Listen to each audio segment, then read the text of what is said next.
Everyone, नमस्कार। एक बार फिर से आप सभी का बहुत बहुत स्वागत है लोदाजी क्लासेस के बीए प्लेटफॉर्म पर। दोस्तों, BA, BSc, BCom first year के स्टूडेंट्स के लिए फाउंडेशन कोर्स में इंग्लिश लैंग्वेज के अंतर्गत आज का हमारा सेशन होने जा रहा है एडजेक्टिव पर। जी हाँ दोस्तों, ग्रामर के एक और पार्ट एडजेक्टिव जो कि आपके एग्जाम के लिए बहुत महत्वपूर्ण है और आपकी अंडरस्टैंडिंग के लिए भी बहुत ज्यादा महत्वपूर्ण है। आज इसी टॉपिक पर हम डिस्कस करेंगे और विस्तार से समझने का प्रयास करेंगे, पूरे डिटेल में समझने का प्रयास करेंगे कि एक्चुअल में ये ग्रामर में एडजेक्टिव होता क्या है। बिल्कुल व्यवहारिक रूप से समझेंगे, कुछ भी नहीं रटने दूंगा, डोंट वरी, पूरा याद सेशन में ही आप लोगों को हो जाएगा। आइए शुरुआत करते हैं अपने आज के सेशन की। जो नए स्टूडेंट हैं वो ध्यान दे, दोस्तों प्लेलिस्ट एक बार जरूर विजिट करें। आपके ऑलमोस्ट सभी सब्जेक्ट प्लेलिस्ट में अवेलेबल है, सभी की लिंक प्लेलिस्ट में दी गई है। जैसे जो सब्जेक्ट आपको चाहिए प्लेलिस्ट में डायरेक्टली जाकर के उस सब्जेक्ट को ओपन करें, ओपन करके आपको सभी लेक्चर आपको उसी के जो है क्रम अनुसार सब देखने को मिल जाएंगे, जिसे कभी भी एनी टाइम आप देख सकते हो। यूट्यूब पर ही आपके लिए अवेलेबल है, फ्री ऑफ कॉस्ट, कोई चार्जेस नहीं है। चलिए शुरुआत करते हैं अपने आज के सेशन की। जैसा कि आप सभी लोग जो प्रॉपर तरीके से और डेली हमको फॉलो कर रहे हैं वो अच्छे से जानते हैं कि थर्ड यूनिट अभी हमारा इसमें चल रहा है, जिसमें वोकेबलरी बिल्डिंग वाला पार्ट जो था वो कंप्लीट हो चुका है। और आज हम बात कर रहे हैं ग्रामर वाले पे ना, बेसिक ग्रामर पर चर्चा कर रहे हैं। और इसमें भी नाउन प्रोनाउन पर हमारे सेशन कंप्लीट हो चुके हैं। आज हम बात कर रहे हैं एडजेक्टिव की, क्लियर है ना। और नेक्स्ट सेशन जो होगा वो वर्ब, एडवर्ब, प्रपोजिशन वगैरह ना, आर्टिकल, टाइम एंड टेंसेस वगैरह, इन पर हम सेशन लेंगे। अब वो देखना होगा कि पर्टिकुलर होगा या मर्ज करके सेशन लेकर के आएंगे, जैसा ही पॉसिबल होगा, ठीक है ना। तो आज हम बात करेंगे एडजेक्टिव पर। तो क्या होते हैं एडजेक्टिव, सबसे पहले तो उसे हम समझ लेते हैं। तो दोस्तों, एडजेक्टिव पर आने से पहले मैं फिर से थोड़ी देर के लिए नाउन और प्रोनाउन वाले सेशन पर चलूंगा, क्योंकि ग्रामर की शुरुआत हमने नाउन से की थी, नाउन के बाद हमने प्रोनाउन पढ़ा और आज हम एडजेक्टिव पढ़ रहे हैं, है ना।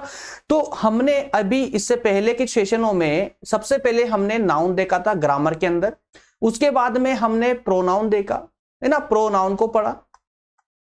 और आज हम बात कर रहे हैं एडजेक्टिव पर, क्लियर है। एडजेक्टिव पर व्यवहारिक रूप से समझना इनको ज्यादा जरूरी है। जब ये व्यवहारिक रूप से समझ आ जाते हैं तो इनकी थ्योरेटिकल पार्ट को समझना बिल्कुल बच्चों का खेल हो जाता है, अपने आप समझ आता है। देखिए, नाउन हम किसके लिए यूज कर रहे थे दोस्तों? नाउन क्या होता है? नाउन सिंपल सा था, नाउन का अर्थ होता है डायरेक्टली नेम। क्या? नेम, नाम। अब ये नाम किसका दोस्तों? तो नाम किसी व्यक्ति का भी हो सकता है, व्यक्ति का भी हो सकता है, किसी वस्तु का भी हो सकता है ना, और उसी प्रकार से किसी स्थान का भी हो सकता है, क्लियर है। तो जैसे हम बोलते हैं ना, किसी व्यक्ति का नाम लेकर के हम कुछ भी बोलते हैं, तो जिस व्यक्ति का नाम लेते हैं या किसी स्थान का नाम लेकर के किसी को कुछ बताने का प्रयास करते हैं, या किसी वस्तु का नाम लेकर के, जिसे बोलूंगा यार ये क्या है, तो ये पेन है, ये क्या है, प्रेजेंटर है, तो ये प्रेजेंटर मैंने बोला, इसका मतलब क्या हुआ, ये प्रेजेंटर जो नाम आया है यही नाउन है ना। किसी वस्तु का या किसी स्थान का बोलेंगे, किसी भी शहर का बोलते हैं आप, किसी स्थान विशेष का आप बोलते हैं, या किसी व्यक्ति का नाम लेते हैं, तो वो डायरेक्टली जो भी नाम आते हैं वो सब नाउन कहलाते हैं। कंडीशन दूसरा, प्रोनाउन। तो अब ये प्रोनाउन क्या था भाई? प्रोनाउन का अर्थ ये हुआ कि जो शब्द या जो वर्ड नाउन को सपोर्ट करते हो उन्हें प्रोनाउन कहेंगे। अब सपोर्ट किस प्रकार का? तो सपोर्ट इस प्रकार का, ये भी नाम के लिए ही यूज होता है, ये भी नाम के लिए ही यूज होता है। लेकिन कैसा नाम होता है दोस्तों? इसमें संकेतक होता है, संकेतक होता है। ये सिर्फ संकेत मात्र करता है नाम की ओर। किस नाम की ओर? जैसे हमने पहला लिया था, जैसे नाउन में व्यक्ति है, तो व्यक्ति के लिए क्या यूज होगा दोस्तों यहां पर? तो व्यक्ति के लिए हम प्रोनाउन जब यूज करेंगे तो उसमें डायरेक्ट नाम नहीं लेंगे, बल्कि एक संकेत के माध्यम से उस व्यक्ति को हम दर्शाएंगे। जैसे वह है ना, तुम, समझ पा रहे हैं ना आप लोग? तो यहां पर व्यक्ति का नाम नहीं आएगा, बल्कि उसके संकेतक वाले शब्द आएंगे। जैसे इनको इंग्लिश में क्या कहते हैं? जैसे हम ही शी कहेंगे, ही बॉय के लिए और शी गर्ल्स के लिए, क्लियर है। Just like you. या किसी, अगर हम स्थान की बात करते हैं तो स्थान के लिए क्या यूज होगा दोस्तों? स्थान के लिए भी इट, ठीक है ना, देयर, समझ पा रहे हैं। और वस्तु के लिए भी इट, देयर, जस्ट लाइक यही यूज होते हैं। तो यहां पर समझना आपको ये है, जहां पर हम नाउन की बात कर रहे थे, नाउन में किसी भी वस्तु का, व्यक्ति का या स्थान का नाम डायरेक्टली आता है। प्रोनाउन में कहानी है इसकी कि प्रोनाउन में नाम डायरेक्टली नाम नहीं आता, बल्कि उस नाम को ही हम उसको दर्शाने का प्रयास करते हैं, संकेत करते हैं उसकी ओर। तो जो संकेतक वाले वर्ड होते हैं, शब्द होते हैं, उनको हम प्रोनाउन के रूप में जानते हैं, है ना। अब आज चूंकि हम बात कर रहे हैं एडजेक्टिव पर, तो ये एडजेक्टिव क्या है? एडजेक्टिव और कुछ नहीं बल्कि, ध्यान से सुनिएगा, एडजेक्टिव और कुछ नहीं बल्कि इस नाउन और प्रोनाउन जो है इसकी क्वालिटी को बताने वाले शब्द है, और कुछ भी नहीं। एडजेक्टिव क्या है? नाउन और प्रोनाउन की क्वालिटी को बताने वाले शब्द है। क्या मतलब हुआ इसका? इसका मतलब यह हुआ कि जैसे मैंने नाम लिया किसी व्यक्ति का, कि नाम राम नाम है किसी का, राम के बारे में कुछ बोलना चाहता हूं कि राम एक बहुत अच्छा स्टूडेंट है, बहुत अच्छा छात्र है, ठीक है ना। एक सेंटेंस कंप्लीट बना कि राम बहुत अच्छा छात्र है। तो यहां पर राम शब्द यूज हुआ, राम क्या है? नाउन है। अब मैंने क्या यूज किया दोस्तों? बहुत अच्छा, है ना। तो क्या बहुत अच्छा बोलकर क्या किया? मैंने राम की क्वालिटी बताने का प्रयास किया कि राम बहुत अच्छा है या बहुत बुरा है। जो भी आप उसकी क्वालिटी बता रहे हैं, वो क्वालिटी वाले शब्द ही आपके एडजेक्टिव हो जाएंगे। अगर स्थान का बोलते हैं तो जैसे जस्ट लाइक इंदौर बोलते हैं ना, तो इंदौर इंडिया की सबसे जो है स्वच्छ शहरों में आता है, स्वच्छ शहर है, देश का सबसे स्वच्छ शहर इंदौर है, ठीक है ना। तो सबसे स्वच्छ जो शब्द आया है ये एडजेक्टिव हो जाएगा और इंदौर नाउन हो जाएगा।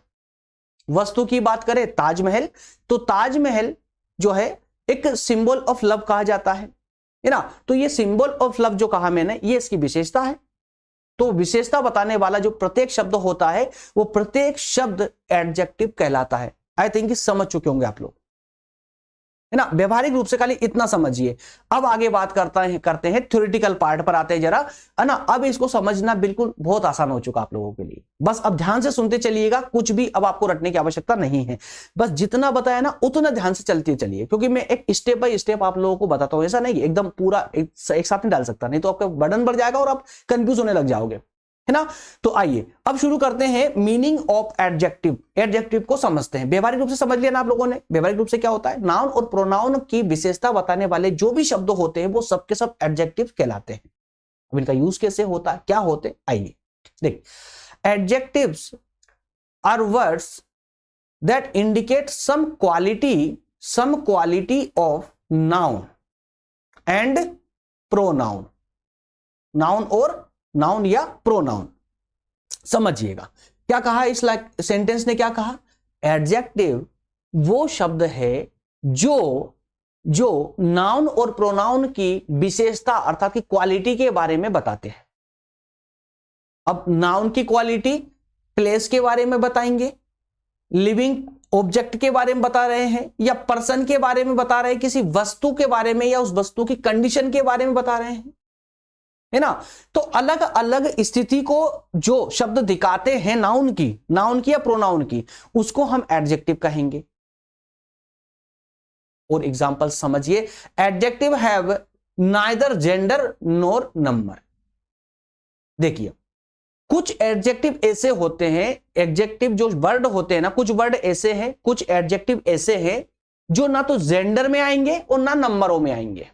जेंडर दैट मीन्स कि मेल के लिए यूज करना है या फीमेल के लिए यूज करना है ना। और नंबर में भी उसको शो नहीं कर सकते। तो कुछ वर्ड या कुछ एडजेक्टिव ऐसे हैं जिनका ना कोई जेंडर होता है और ना ही कोई नंबर होते हैं। Just like son is a good boy. तो ये जो गुड है, गुड लगा हुआ है, ये क्या है?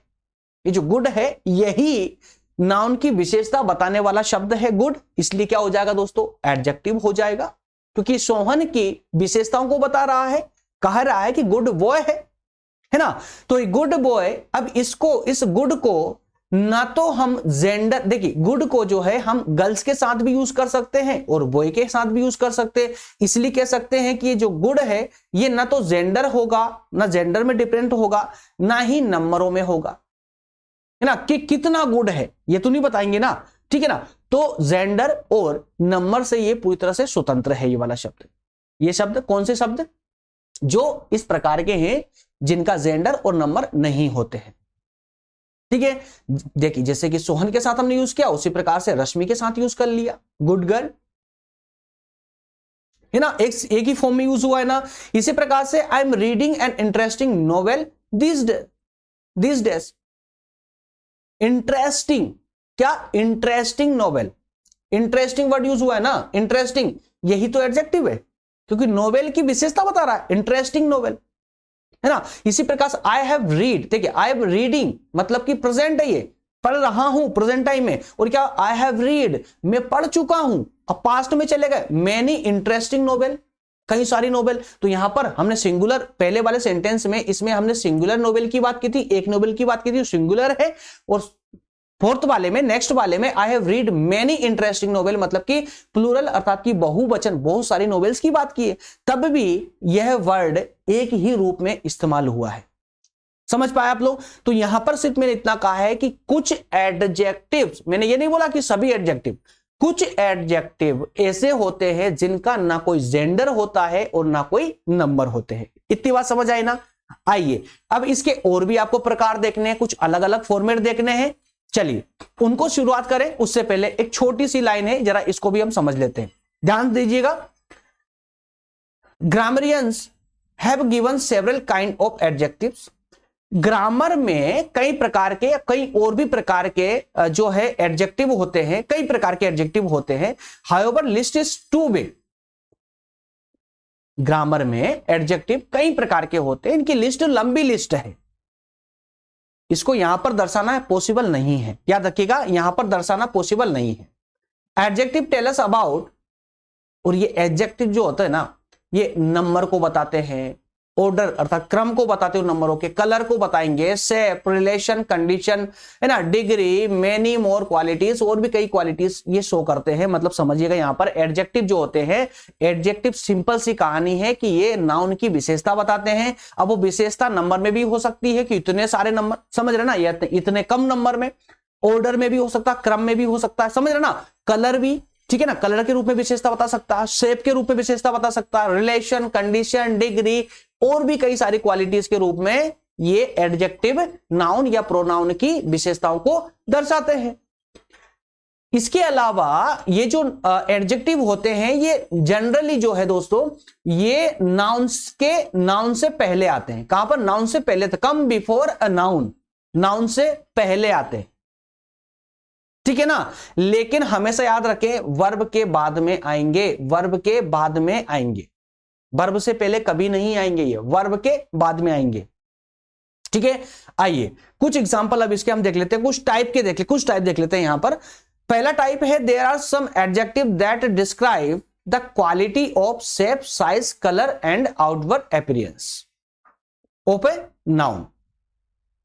क्या कहा जा रहा है? मतलब अब ध्यान दीजिएगा, यहां पर हम एडजेक्टिव की कुछ क्वालिटी देखने वाले, कुछ प्रकार, टाइप देखने वाले हैं, कुछ अलग अलग टाइप के होते हैं। जैसे कुछ एडजेक्टिव ऐसे होते हैं जो नाउन के क्वालिटी, कौन सी क्वालिटी दोस्तों? उसकी साइज, है ना, साइज की क्वालिटी, किस शेप में है वो, शेप की क्वालिटी, कौन सा कलर है, या जो बाहरी स्वरूप होता है, आउटवर्ड अपीयरेंस होता है, बाहरी स्वरूप होता है, उन क्वालिटी के बारे में बात करते हैं। जैसे एग्जाम्पल दिए गए, देखिए elephant is a hug animal, elephant is a hug animal, एक विशाल प्राणी होता है हाथी, है ना। तो ये हग एनिमल, देखिए ध्यान दीजिएगा, हग एनिमल, तो ये क्या है? ये एक ऐसा एडजेक्टिव है जो हाथी की साइज को बता रहा है, हाथी नाउन की साइज को बता रहा है, किसको? साइज को बता रहा है ना। इसी प्रकार से earth is around, earth is around, अभी क्या? पृथ्वी गोल है, क्या बताया इसने?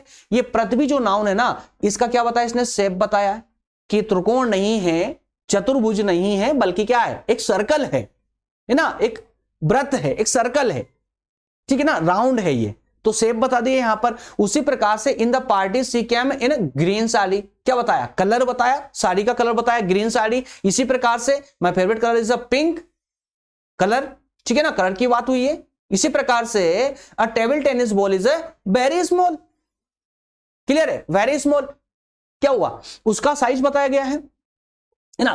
तो कुछ अब यहां समझिएगा कि कुछ एडजेक्टिव ऐसे होते हैं जो नाउन के कलर के बारे में बताते हैं, साइज के बारे में बताते हैं, या उसकी जो अन्य क्वालिटी होती है शेप वगैरह, इनके बारे में बताते हैं।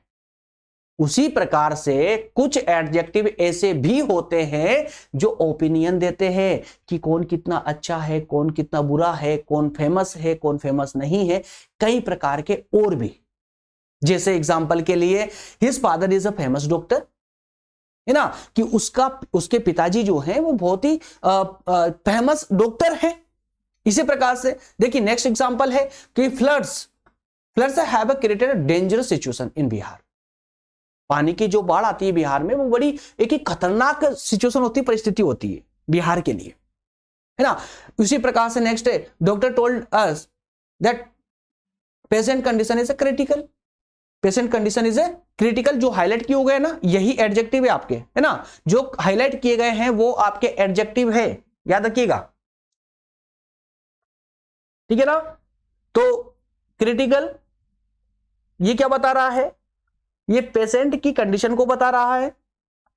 तो ये एक तरह से अपना ओपिनियन दे रहे हैं, ये एक तरह से अपना ओपिनियन दे रहे हैं।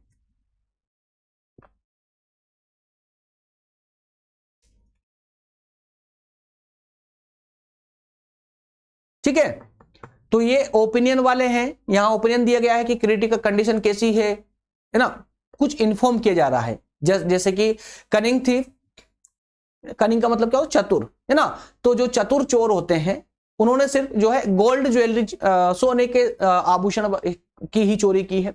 तो ये अपना ओपिनियन देने वाले एडजेक्टिव होते हैं जो नाउन के साथ में जुड़ करके उसमें अपनी परिस्थिति का एक ओपिनियन देते हैं, सलाह देते हैं, राय देते हैं, है ना।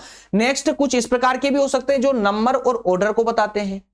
कुछ एडजेक्टिव नंबर और ऑर्डर को भी फॉलो करते हैं, कुछ संख्या बताते हैं, क्रम बताते हैं। एग्जांपल दिए गए जैसे कि Nehru was first prime minister of India. क्या बताया गया, फर्स्ट, पहले प्रधानमंत्री, पहले।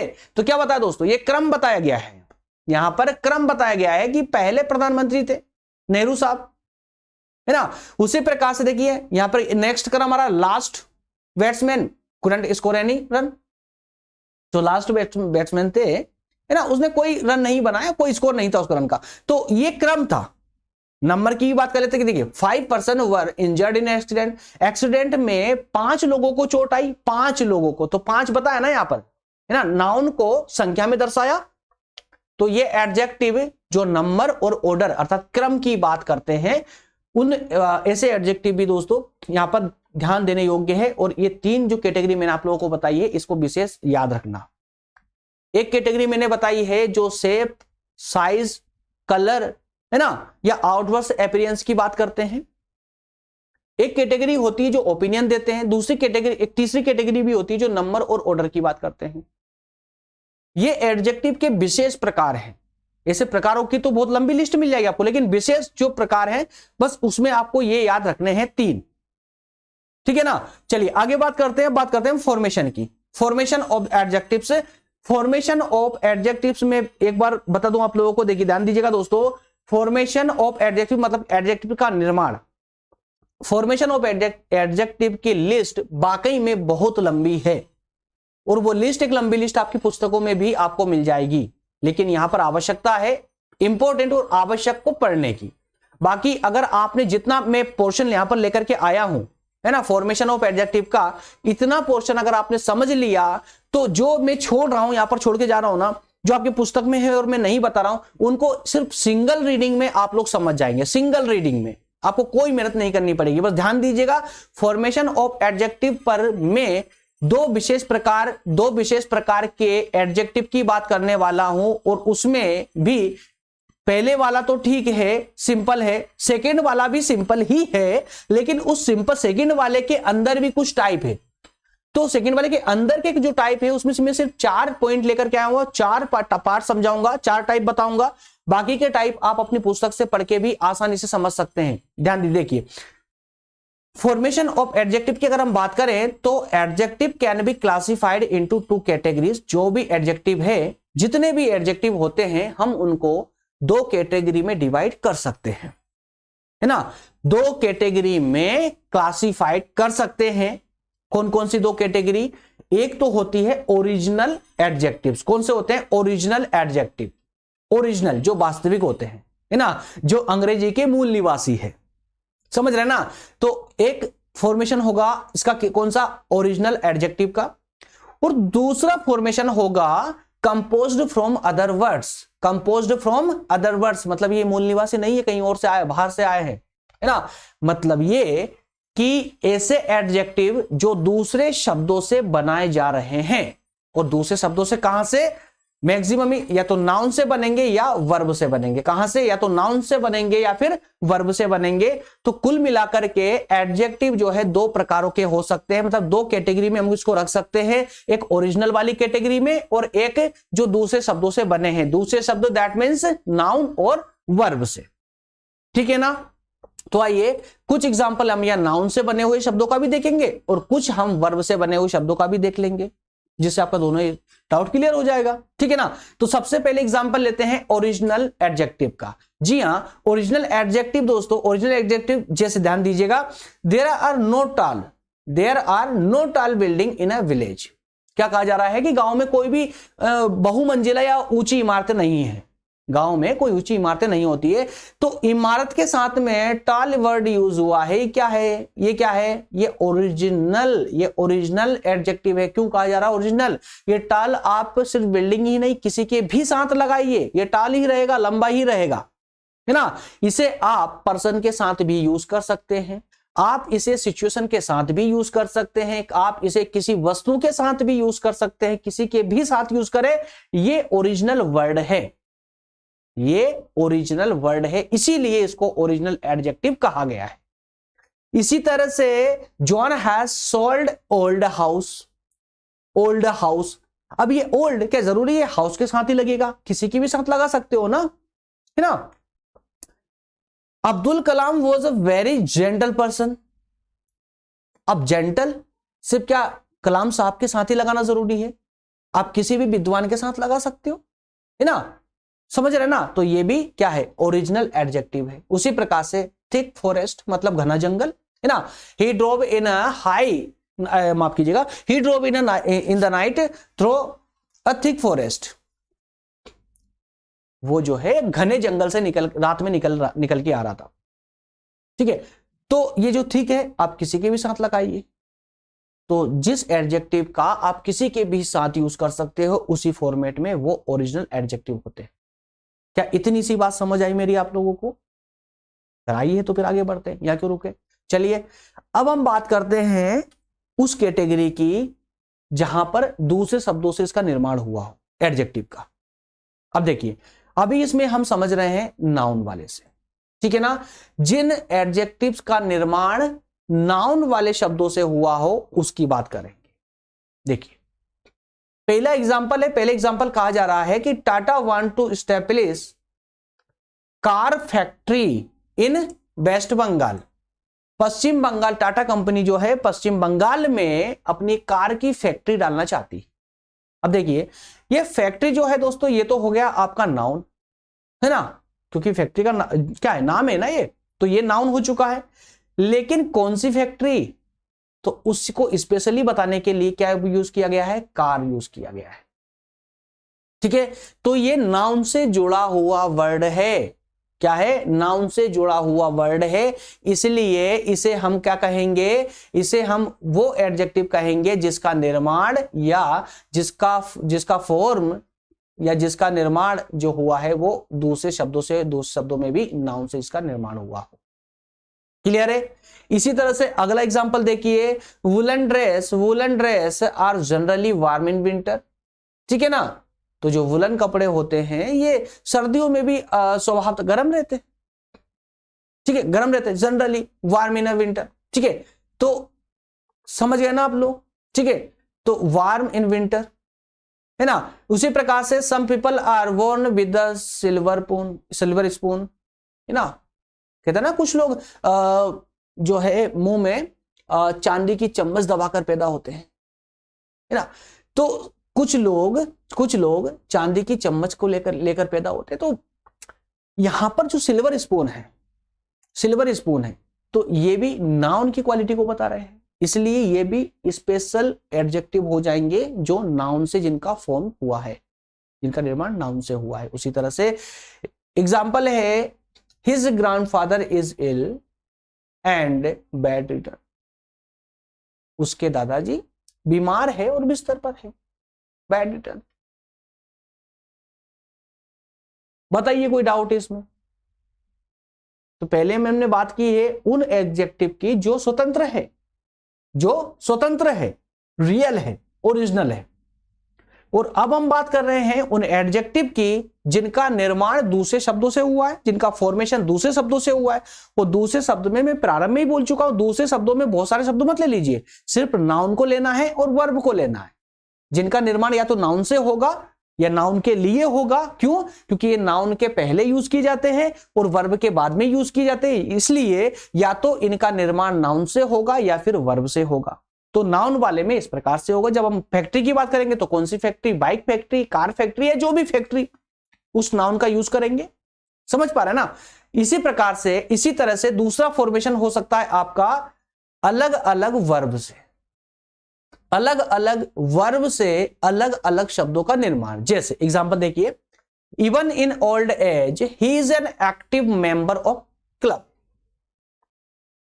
वह वृद्ध होने के बाद भी मेंबर के एक्टिव सदस्य है, सक्रिय सदस्य है ना? तो एक्टिव मेंबर, एक्टिव मेंबर क्या बताया गया है? तो यहां पर दोस्तों नाउन नहीं आ रहा। देखिए एक्टिव, एक्टिव क्या है? ये वर्ब है। और मैंने क्या कहा था, हमेशा एडजेक्टिव वर्ब के बाद यूज होता है, वर्ब के बाद यूज होता है। तो एक्टिव मेंबर, तो ये एक्टिव के बाद आ रहा है, एक्टिव के बाद, अर्थात कि वर्ब के बाद यूज हो रहा है, इसलिए ऐसे एडजेक्टिव का जो फॉर्मेशन होता है वो वर्ब से होता है और अलग अलग वर्ब के अलग अलग फॉर्मेशन से होता है। जैसे Rehana vote a very attractive dress for the party, attractive dress, आकर्षित ड्रेस है ना, अट्रैक्टिव ड्रेस, पार्टी के लिए रेहाना ने अट्रैक्टिव ड्रेस परचेस की, खरीदी। क्लियर है? तो अट्रैक्टिव क्या है? यहां पर वर्ब है, ड्रेस क्या हो जाएगा, माफ कीजिएगा, हाँ अट्रैक्टिव है ना, अट्रैक्टिव ड्रेस। तो यहां पर जो है आपके वर्ब के साथ में एडजेक्टिव यूज किया गया है। उसी तरह से please don't use abusive language here, है ना? तो यहां पर ऐसे शब्दों का प्रयोग ना करें, एब्यूसिव शब्दों का यूज ना करें। समझ पा रहे हैं आप लोग? तो ये वो एडजेक्टिव है जिनका निर्माण वर्ब के अलग अलग फॉर्मेशन से, अलग अलग रूपों से हुआ है। तीसरे में अगर आप बात करें तो देखिए तीसरा फॉर्मेट भी है इसका, जिसमें एक आपने देखा होगा ना, एक वर्ब का एक फॉर्मेट होता है आईएनजी वाला, आईएनजी, जिसमें प्रत्येक वर्ड में पीछे, प्रत्येक वर्ब के पीछे आईएनजी लगा होता है ना, जो कि प्रेजेंट टाइम को दर्शा रहा होता है, प्रेजेंट टाइम को। जस्ट लाइक देखिए एग्जांपल दिया गया है कि David Copperfield is an interesting novel, interesting novel. उसी तरह से unemployment is a burning problem, ठीक है ना, बर्निंग प्रॉब्लम। तो बेरोजगारी वर्तमान की ज्वलंत समस्या बनती जा रही है, ज्वलंत समस्या है। इसी प्रकार से nobody paid attention to the crying child, रोते हुए बच्चे पर किसी का ध्यान नहीं गया, क्राइंग चाइल्ड आईएनजीआईएस में भी। उसी प्रकार से this year rainy season was very disappointing, बहुत ही निराशाजनक बारिश रही इस वर्ष की। तो कुछ एडजेक्टिव ऐसे जिनके लास्ट में आईएनजी फॉर्म से वो उसका क्रिएशन होगा, फॉर्मेशन होगा एडजेक्टिव का। इसी प्रकार से इसका लास्ट में एक और मात्र यूज करूंगा, वर्ब का कौन सा फॉर्म दोस्तों? Past form, past form. अब पास्ट में यहां पर मैंने लिखा हुआ थर्ड फॉर्म, वर्ब की देखिए ना आपने, first form, second form, third form, और फोर्थ फॉर्म के रूप में हम आईएनजी वाले वर्ड को यूज करते हैं, ठीक है ना। तो थर्ड फॉर्म या पास्ट फॉर्म दोनों में से कोई सा ले सकते हैं आप लोग। She brought tea in a broken glass. अब देखिए ब्रोकन ग्लास, टूटा हुआ ग्लास, ब्रोकन मतलब क्या है? वर्ब है। वर्ब का कौन सा फॉर्म है? ये तीसरा फॉर्म है, थर्ड फॉर्म है ये वर्ब की, है ना। तो ब्रोकन ग्लास, ब्रोकन ग्लास, तो यहां पर एक्चुअल में एडजेक्टिव तो सिर्फ ग्लास ही है ना, लेकिन वर्ब के साथ यूज हो रहा है, इसलिए दोनों ही वर्ड आपके क्या बन जाएंगे? एडजेक्टिव बन जाएंगे, जो कि वर्ब के थर्ड फॉर्म से इसका क्रिएशन या फॉर्मेशन हुआ हो। ये दोनों ही एडजेक्टिव बन जाएंगे। इसी तरह से stolen goods have been recovered, चोरी हुआ सामान वापस मिल चुका है, रिकवर्ड हो चुका है। इसी प्रकार से sorry Devdas died a broken heart, Devdas की मृत्यु उसके टूटे हुए दिल के कारण हुई। Amitabh Bachchan is a well known actor, Amitabh Bachchan एक जो है प्रसिद्ध कलाकार है। तो कहने का यहां पर प्रयास सिर्फ इतना है, मेरा यह बताने का प्रयास था कि कैसे नाउन के रूप में एडजेक्टिव का यूज करते हैं और कैसे वर्ब के रूप में एडजेक्टिव का यूज करते हैं। अब चूंकि वर्ब के फॉर्म अलग अलग होते हैं, वर्ब फर्स्ट फॉर्म में भी होती है, सेकंड फॉर्म में भी होती है, थर्ड फॉर्म में भी होती है, फोर्थ फॉर्म में भी होती है, इसलिए अलग अलग रूपों में आपको एडजेक्टिव देखने को मिल सकते हैं। ठीक है ना। तो आप जब अपनी पुस्तक में पढ़ने बैठे तो ये लिस्ट, वर्ब वाली लिस्ट काफी लंबी है, तो अब उसको हैंड टू जब आप पढ़ने बैठेंगे तो अब आपको वो टोटली समझ आने वाली है, उसमें कुछ भी ऐसा नहीं होगा जो समझ ना आए। इसी फॉर्म में पढ़ना है आप लोगों को, जैसा मैंने अभी आपको यहां तक बताया है।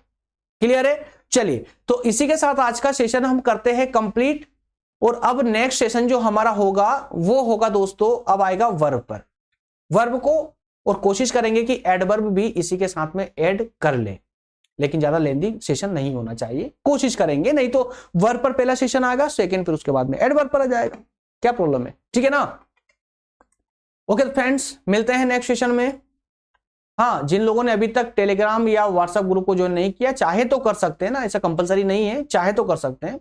एक्चुअल में इन ग्रुपों पर जो भी है आपका कंटेंट कंप्लीटली मिल जाता है और आसानी से मिल जाता है, क्योंकि टेलीग्राम पर हम बार बार अपलोड करते रहते हैं, और रोज जो सेशन हम यूट्यूब पर डालते हैं वो सेशन यूट्यूब पर डलते ही सबसे पहले टेलीग्राम पर आता है, उसके बाद में व्हाट्सएप पर ग्रुप पर आता है। तो इससे क्या होता है ना, आपका कोई क्लास छूटती नहीं है, आप सभी क्लासेस ले सकते हैं। और स्पेशली अगर आपको कोई सब्जेक्ट विशेष चाहिए जो हमने पूरा पढ़ाया हुआ भी है और उसकी लिंक आपको नहीं मिल पा रही है, तो वो लिंक आपको एक ही स्थान पर मिल जाएगी। अब जब भी उस, जैसे मान लेते हैं कि आपको पॉलिटिकल साइंस का कोई पार्ट चाहिए, हमने आपको सेंड कर दिया, लिंक दे दी व्हाट्सएप पर, ठीक है ना। अब आपने एक दिन में 2 लेक्चर कवर कर लिए उसके और उसको हटा दिया, ठीक है। तो अब अगर आपके पास लिंक नहीं होगी तो क्या करेंगे, आप फिर से उसी प्लेलिस्ट में जाएंगे, फिर वहां से प्लेलिस्ट को सर्च करेंगे, है ना, फिर से उसका तीसरा लेक्चर देखेंगे। इस झंझट से बचाने के लिए मैंने आपको यूट्यूब व्हाट्सएप वाला ग्रुप आपको अरेंज करवाया है, जिससे क्या होगा कि मैं एक साथ ही आपको लिंक प्रोवाइड कर दूंगा। तो अब आपको चैनल पर जाकर के सर्च करने की जरूरत नहीं पड़ेगी, जब भी आपको सब्जेक्ट पढ़ना है उस लिंक पर डायरेक्ट क्लिक करेंगे, व्हाट्सएप पर ही क्लिक करेंगे, वैसे आपके सारे जितने भी लेक्चर हैं सबके सब लेक्चर ओपन हो जाएंगे। जो लेक्चर देखना है उस पर क्लिक कीजिए, डायरेक्टली मूव जो है उसको लेक्चर को एंजॉय कीजिए, कंप्लीट हो जाए। जब आपको देखना हो तब देखिए, लिंक आपके व्हाट्सएप पर रहेगी, है ना। इसलिए मैं आप लोगों को टेलीग्राम और व्हाट्सएप ग्रुप को ज्वाइन करने की सलाह देता हूं, लेकिन कंपलसरी नहीं है, आप चाहे तो ज्वाइन कर सकते हैं, अन्यथा कोई आवश्यक नहीं है। मिलेंगे नेक्स्ट सेशन में दोस्तों, तब तक आप सभी का धन्यवाद। Thank you so much.